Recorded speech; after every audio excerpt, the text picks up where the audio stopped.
Mastan, Lal Mastan, Lal Mastan, Lal Mastan, Ay Hai, Lal Mastan.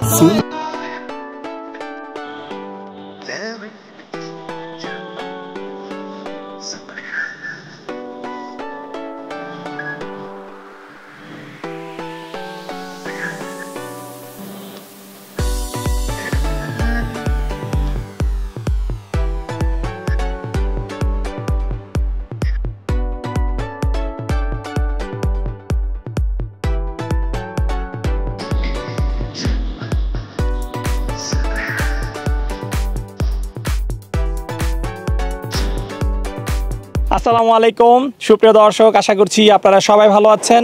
দর্শক বন্ধুরা, সামনে পবিত্র ঈদুল আজহা, আর এই ঈদুল আজহাকে কেন্দ্র করে সারা দেশের প্রান্তিক খামারে কিন্তু বড় বড় গরু লালন পালন করছেন। সেই গরুগুলো দেখানোর জন্য কিন্তু দেশের এক প্রান্ত থেকে আরেক প্রান্তে ছুটে চলেছি। তো তারই প্রেক্ষিতে আজকে আমরা চলে আসছি নেত্রকোনা জেলার কেন্দুয়া থানার বাসাডি গ্রামে। আজকে আমরা আসছি এখানেরই খোকন ভাইয়ের বাসাতে। খোকন ভাই একজন প্রান্তিক খামারি, উনি মূলত কৃষিকাজ করেন। কৃষিকাজ করার পাশাপাশি কিন্তু উনি দেখতে পাচ্ছেন সুবিশাল একটি গরু লালন পালন করেছেন। এই গরুটি উনি 3 বছর ধরে লালন পালন করছেন। আজকে আমরা এই সুন্দর গরুটি সম্পর্কে জানাবো, এবং এই গরুটির কিন্তু উনি খুব সুন্দর একটি নামও রেখেছেন, লাল মাস্তান। এই লাল মাস্তান গরুটি উনি কী ধরনের খাবার দাবার দিয়ে লালন পালন করছেন, এবং ওনার দাবি এই গরুটির ওজন কিন্তু প্রায় আনুমানিক 1200 কেজি রয়েছে। তো এই লাল মাস্তান গরুটির দাম উনি কেমন চাচ্ছেন সেই সম্পর্কে আমরা আপনাদেরকে বিস্তারিত জানাবো। তো চলুন আমরা কথা বলি খোকন ভাইয়ের সাথে এবং আপনাদেরকে বিস্তারিত জানাই। আসসালামু আলাইকুম ভাই। ওয়ালাইকুম সালাম ভাই, কেমন আছেন? জি ভালো, আপনি ভালো আছেন? আলহামদুলিল্লাহ ভালো আছি। কি নাম আপনার? জি মোহাম্মদ খোকন মিয়া। আচ্ছা খোকন ভাই, দেখতে পাচ্ছি মাশাআল্লাহ সুবিশাল একটি গরু পালন করেছেন। গরুটা কত বছর ধরে পালন করতেছেন? ভাই 3 বছর ধরে পালন করতেছি। 3 বছর ধরে? জি। আচ্ছা, এরকম বড় গরু কি আগেও পালন করেছেন না এবারই প্রথম? না, এবারে প্রথম। আচ্ছা আচ্ছা, এবারই প্রথম। জি। আচ্ছা, এরকম বড় গরু পালন করার কারণ কি ভাই? কারণ এটা শখে কিনে আনছিলাম, অনেক বড় হয়ে গেছে, আল্লাহ দিছে এই। আচ্ছা, 3 বছর আগে কিনে আনছিলেন? জি। কোথা থেকে কিনছিলেন এই গরুটা? বুটিগোনা বাজার থেকে কিনে আনছিলাম। হাট থেকে? জি। আচ্ছা আচ্ছা, যখন কিনেছিলেন তখন এর বয়স কেমন ছিল? এ তো ছোট ছিল। ছোট ছিল? জি। আচ্ছা, বর্তমানে এটার বয়স কিরকম রয়েছে? আমরা তো 3 বছর ধরে পালতাছি, তা প্রায় 4 বছর। প্রায় 4 বছর? জি। আচ্ছা আচ্ছা, দাঁত কয়টা জানা নাই? দাঁত ফয়ে গেছে। হয়ে গেছে? জি। আচ্ছা, একদম বয়স হয়ে গেছে? বয়স হয়েছে। আচ্ছা আচ্ছা, খোকন ভাই, আমরা তো দেখি সাধারণত যারা এরকম বড় গরু পালন করে তারা খুব সুন্দর সুন্দর নাম রাখে। আপনি কি এই গরুর কোনো নাম রাখছেন কিনা? নাম রাখছে লাল মাস্তান। লাল মাস্তান? জি। আচ্ছা আচ্ছা, গরু লাল সেটা ঠিক আছে, বাট মাস্তান রাখার কারণ কি? সে কি একটু মাস্তান টাইপের? মাস্তান টাইপের না তো, আমরা একটা বাচ্চা আছে তো ওনার কথায় রাখছি। আচ্ছা আচ্ছা, লাল মাস্তান। জি। আচ্ছা, এই যে গরুটা 3 বছর ধরে পালন করতেছেন, খাবার দাবার কি দিচ্ছেন? খাবার দাবার তো অনেক খাবার যায়, মনে করেন বসি যায়, ছোলা বুট যায়, তার বাদে মনে করেন আমরা গ্রামের মানুষ তো বেশিরভাগ ধরেন এই ঘাস খাওয়াই, আর অন্য অন্য খাবার, অবৈধ কোনো খাবার খাওয়াই না। আচ্ছা আচ্ছা, হ্যাঁ, আপনাদের একদমই সম্পূর্ণ গ্রাম এলাকা। এখানে তো মানে চাষ করা ঘাসও খাওয়ান না, একদম গ্রামের মধ্যে যে কলমি দুর্বা শাক ঘাস পাওয়া যায় সেই ঘাসগুলি মানে আপনারা? জি জি জি, সেই ঘাসগুলি খাওয়াই। আচ্ছা, প্রতিদিন কিরকম ঘাস দেন এই গরুটাকে? এই মনে করেন 2 কাঁচা 2.5 কাঁচা এরকম খাওয়াই। আচ্ছা, খাসি অনুযায়ী খাবার দেন? জি জি। গ্রামে যেভাবে সংগ্রহ করে ঘাস? জি। আচ্ছা, দানাদার খাবার কি মেপে দেওয়া হয় না এটাও? দানাদার খাবার মেপে দেওয়া হবে তো 2 কেজি মনে করেন যে ছোলা বুট, আর 5 কেজি বসি খায়। আচ্ছা আচ্ছা, তার বাদে বেশি কলাও খায়। আচ্ছা আচ্ছা, কলাও খাওয়ান? জি। আচ্ছা, কলা প্রতিদিন কি পরিমাণ? প্রতিদিন খান না মাঝে মধ্যে খান? মাঝে মধ্যে বলতে মনে করেন সবসময় তো আর পাওয়া যায় না, এই তেমে তেমে খাওয়াই আর কি। থেমে থেমে খাওয়ান? জি। আচ্ছা আচ্ছা, এই যে দানাদার খাবার বা সব কিছু মিলে আপনার প্রতি মাসে কিরকম টাকা খরচ হয় গরুর? আমার প্রতি মাসে প্রায় 28-30 হাজার টাকার মতো খরচ হয়ে যায়। 28-30 হাজার টাকা? জি জি। তাহলে তো অনেক টাকা খরচ হয়। অনেক টাকা পার ডে প্রায় 1000 টাকার মতো গরুর পিছনে খরচ আছে? 1000 খরচ আছে। আচ্ছা আচ্ছা, এই যে 30,000 টাকা করে খরচ আছে, এটা কতদিন ধরে যাচ্ছে? এটা মনে করেন 2.5 বছর ধরে যাইতেছে। 2.5 বছর? জি। আচ্ছা, তাহলে তো 2.5 বছরে আপনি অনেক টাকা এই গরুর পিছনে খরচ করেন। অনেক টাকা খরচ হয়েছে। গরু কিনছেন 2.5 বছরে, যদি আমরা হিসাব করি 30,000 টাকা খরচ করলে 1 বছরে 3,60,000, 2 বছরে 7 লাখ। আপনার 2.5 বছরে কিন্তু মোটামুটি প্রায় 8-9 লাখ টাকা আপনার 8-9 লাখ টাকা খরচ গেছে। তাহলে গরু তো কিনছেন আপনি, এটার একটা দাম আছে, পরিশ্রম আছে। এটা কিনে আনছিলাম আমি 1,47,000 টাকা দিয়ে। আচ্ছা আচ্ছা, তো এই যে আমরা তো সাধারণত যেটা দেখি প্রান্তিক খামারে যারা বড় গরু পালন করে তারা তো সাধারণত খুব বেশি একটা ভালো দাম পেতে কিন্তু আমরা দেখি না। তো তারপরও আপনি এত টাকা খরচ করে এই যে গরুটা পালন করেছেন, আপনার যে হিসাব আমি দেখতেছি সেই হিসাবে প্রায় 10 লাখ টাকার উপর আপনার খরচ। জি। তো আপনি আসলে এই গরুটার ন্যায্য দাম বা পাওয়ার ব্যাপারে কতটুকু আশাবাদী ভাই?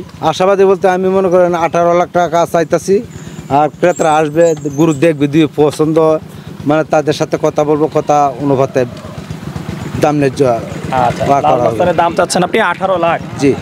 আচ্ছা আচ্ছা। খোকন ভাই, এবারে কি এটা বিক্রির জন্য আপনি চেষ্টা করতেছেন না আগেও চেষ্টা করেছেন? আগে চেষ্টা করছি তো হয়েছে না, এবার আমার মনে করেন বিক্রি করতেই হবে। আগেও চেষ্টা করেছেন? জি, করেছি। আচ্ছা আচ্ছা। গত কুরবানিতে এই গরুটার দাম আপনারা কত চেয়েছিলেন?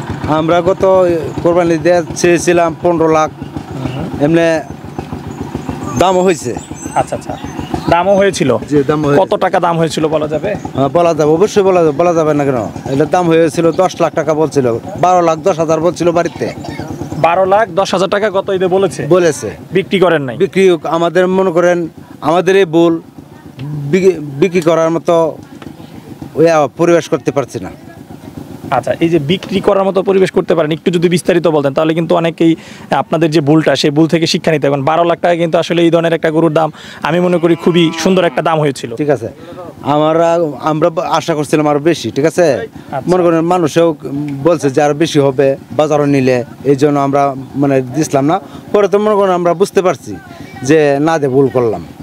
আচ্ছা আচ্ছা, তাহলে মূল ভুলটা হচ্ছে যে এলাকার লোকজন বলছে যে এটা আরো বেশি দাম যাবে, যে কারণে আপনারা তখন গরুটা ছাড়েন নাই। ঠিক আছে। প্রান্তিক খামারি ভাই বোনেরা, আপনাদেরকে বলবো এই যে ভাইয়ের ভুল থেকে আপনারা শিক্ষা গ্রহণ করুন, যে যখনই আপনারা আপনাদের কাঙ্ক্ষিত দামটা পেয়ে যাবেন তখন কিন্তু গরুটা ছেড়ে দিবেন। ওই এলাকার লোকজন কি বললো যে আরও ভালো দাম পাইবা, হ্যাঁ হাটে নিলে এই ধরনের কথায় কিন্তু কান দেওয়া যাবে না, তাহলে কিন্তু কখনই গরু বিক্রি করতে পারবে না। এবং এই জিনিসটা কিন্তু আমি অনেক জায়গায় পেয়েছি, অনেক প্রান্তিক খামারিকে দেখেছি যে ভালো একটা দাম পেয়েছে, কিন্তু তাদের যে আশেপাশের যে লোকজনগুলো রয়েছে তারা বলে যে না এই গরু তো অনেক বড় গরু, এরকম ওজন। কারণ তাদের কিন্তু আসলে গ্রামের লোকজন কিন্তু এরকম গরু সম্পর্কে ধারণা থাকে না বা ওজন সম্পর্কে ধারণা থাকে না। তারা কিন্তু এরকম একটা বড় গরু দেখে মনে করে যে এটা অনেক কিছু, এটা অনেক দাম। এই যে খোকন ভাই কিন্তু যদি গরুটা গত বছর বিক্রি করে দিন তাহলে কিন্তু এই বছর কষ্ট করে পালন করা লাগতো না। ঠিক আছে। গরুটা কি এক বছরে খোকন ভাই খুব বেশি পরিবর্তন হয়েছে গত বছরের চেয়ে? হ্যাঁ, পরিবর্তন হয়েছে, অবশ্যই পরিবর্তন হয়েছে। হ্যাঁ, পরিবর্তন হয়েছে। আচ্ছা আচ্ছা, গরুটার ওজন কিরকম হতে পারে খোকন ভাই? ওজন তো আমরা মনে করেন গ্রামে তাই এরকম কোনো স্কেল নাই যে আমরা ওজন দিতে পারি নাই, তবে মানুষে বলা বলি করে যে 30-32 মণ হবে। 30-32 মণ মানুষ বলা বলি করে। আপনার কোনো আইডিয়া আছে যে আপনার আইডিয়া কি? আমার আইডিয়া তো মনে করেন আমি তো আর কোনো সময় এরকম বড় গরু পালি নাই, বলতে পারি না। আচ্ছা আচ্ছা, তাহলে আপনি লাল মাস্তানের দাম চাচ্ছেন 18 লাখ টাকা? জি জি, 18 লাখ টাকা কুরবানি পর্যন্ত নাকি? জি, কোরবানি পর্যন্ত। এখনো তো ঈদের আরো 2 মাসের মতো বাকি আছে। জি জি, 2 মাস প্লাস। জি। আচ্ছা, তো কেউ যদি গরুটা সংগ্রহ করে আপনাদের সাথে দরদাম করে, সেই ক্ষেত্রে ঈদ পর্যন্ত লালন পালন করে দিবেন কি? হ্যাঁ, অবশ্যই লালন পালন করে দেবো। আচ্ছা আচ্ছা, ঠিক আছে। তো খোকন ভাই, গরুটা তো বাড়ি থেকে বিক্রি করার চিন্তা ভাবনা আছে নাকি হাটে নেওয়ার চিন্তা ভাবনা আছে? না না, বাড়িতে বিক্রি করার জন্য আমি খুবই চেষ্টা করতেছি। যদি কোনো হৃদয়বান ব্যক্তি আসা গরু পছন্দ করে তা আমি গরু বাড়িতে বিক্রি করে দেবো। আচ্ছা, দোয়া করি বাড়ি থেকে যেন হয়ে যায়। যদি কোনো কারণে বাড়ি থেকে না হয় সেই ক্ষেত্রে কোন হাটে নেওয়ার চিন্তা ভাবনা আছে?